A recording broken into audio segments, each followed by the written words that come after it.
senhores senadores, senhoras senadoras, ouvintes da Rádio Senado, telespectadores. Eu, depois de ouvir aqui a aula do senador Lobão, confesso que se eu estivesse em dúvida com relação à posição a tomar no que diz respeito ao projeto de lei 131, depois de ouvir essa aula dada pelo senador Lobão, com tanta propriedade e com tanto conhecimento, senadora Vânia, minha dúvida iria desaparecer por completo mesmo. Na verdade, senhor presidente, eu quero aqui me somar aos que já fizeram uso da tribuna e expressaram aqui a sua posição contrária ao projeto de lei 131. E nossa posição é contrária, por entendermos que o projeto contém uma série de equívocos. Primeiro, por exemplo, quando colocam a situação da Petrobras frente à conjuntura internacional, frente à conjuntura global, que a Petrobras não teria condições de fazer os investimentos necessários. Esse é um dos equívocos no projeto 131, senhor presidente, porque o primeiro dele é falar que lei de partilha impede a entrada de empresas internacionais no Brasil. A indústria do petróleo está acostumada a trabalhar com vários marcos e várias leituras de contrato no mundo inteiro. Devido ao preço baixo do petróleo, a indústria internacional quer se posicionar com acesso a recursos que possam se desenvolver em reservas de produção de médio prazo. Essa situação coloca o pré-sal bastante favorável, pois ele é uma área de muita produtividade e baixo custo. O custo de extração é em torno de $8, e isto atrai mesmo com o petróleo baixo. Portanto, o marco regulatório do petróleo, do pré-sal, aliás, não impede a entrada de empresas estrangeiras no país. Vamos a outro equívoco no projeto de lei 131, o que trata exatamente do conceito do operador único. Nós defendemos o projeto original, senhor presidente, porque entendemos que o operador único é aquele que toma decisões sobre os investimentos e todo o processo de produção. Ele é responsável pelo desenvolvimento do campo do petróleo. E na prática mundial, no mundo inteiro, as empresas operadoras são aquelas que detêm 30%. Vamos à situação da questão da dívida da Petrobras, da situação da Petrobras hoje. Tão cantado em verso e prosa aqui pelos que querem, na verdade, alterar a lei do marco regulatório do pré-sal. Pois bem, quanto à dívida, ela tem uma dívida de 520 bilhões, dívida essa que não vai vencer agora, ou seja, 40% dessa dívida só vence depois de 2020. Segundo o presidente da própria Petrobras, o senhor Bendini, a dívida de 2016 está equacionada, falta resolver apenas a de 2017. Essas dívidas correspondem em torno de 18% dos 520 bilhões. Enquanto isso, a Petrobras fatura em torno de 300 bilhões ano e, portanto, tem condições de equacionar e de resolver essa dívida. Com relação à questão dos novos leilões, senhor presidente, pergunta que não cala de maneira nenhuma é por que essa pressa de acelerar os novos leilões do pré-sal, quando os dados divulgados pela Petrobras colocam que nós temos 14 anos de reservas atuais da Petrobras e, portanto, não temos necessidade de ter novas reservas no curto prazo. Portanto, afirmamos e reafirmamos, abrir as reservas do pré-sal com petróleo baixo, como já foi dito várias vezes aqui, é entregar os potenciais de riqueza a preços também muito baixos.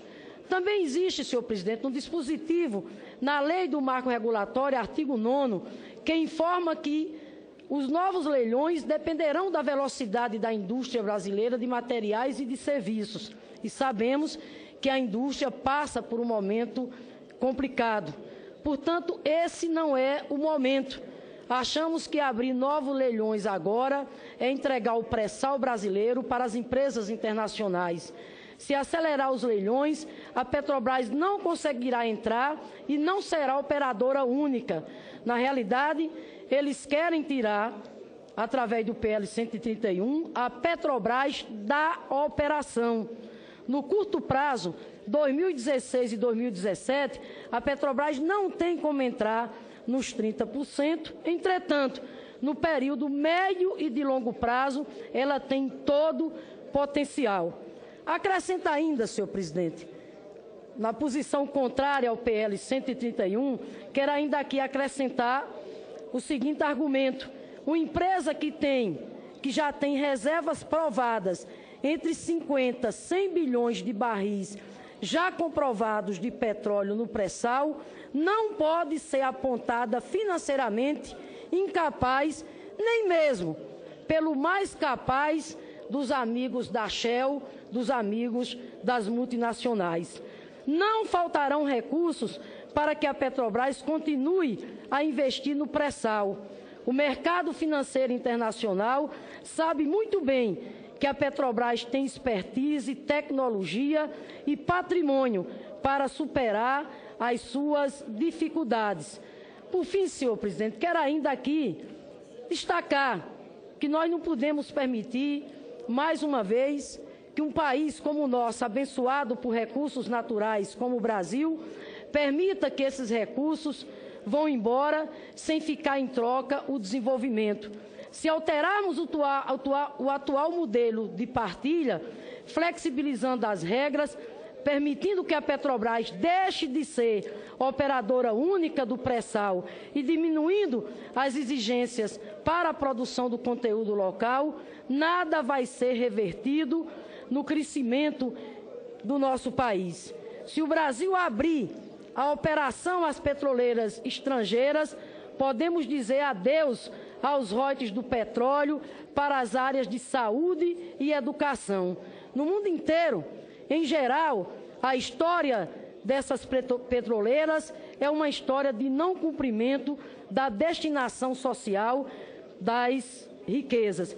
Por isso, senhor presidente, que queremos aqui mais uma vez deixar clara a nossa posição contrária ao PL 131, porque achamos que isso não é bom para o presente e o futuro da educação, isso não é bom para o presente e o futuro do nosso país. Quem vai perder com a aprovação desse projeto é exatamente o povo brasileiro. Ou seja, com esse projeto, querem entregar para as empresas estrangeiras o controle do futuro do pré-sal e trazendo grandes danos para a política de conteúdo nacional e, consequentemente, para os interesses do nosso país. Portanto, senhor presidente, eu espero que prevaleça ainda aqui o bom senso, prevaleça, enfim, o sentimento, né, de compromisso com a defesa das nossas riquezas, com a defesa do nosso país, com a defesa da nossa soberania. Eu concluo dizendo que, em 2013, enquanto deputada federal, representante do povo potiguar, tive uma das maiores alegrias da minha vida, que foi ter votado a favor do projeto de lei 12.858, que instituiu exatamente o novo marco regulatório do pré-sal, e com ele os dispositivos para fortalecer a educação brasileira, destinando 75% dos royalties do petróleo, bem como 50% do Fundo Social do pré-sal para a educação. Rasgar essa lei hoje em vigor, sinceramente, senhor presidente, é um desserviço à nação, é um desserviço ao povo brasileiro. Eu espero, enfim, repito, que essa lei não seja aprovada, porque, de fato, se isso acontecer, seguramente será um dos maiores retrocessos que o Brasil vai sofrer do ponto de vista dos interesses nacionais, do ponto de vista da sua soberania.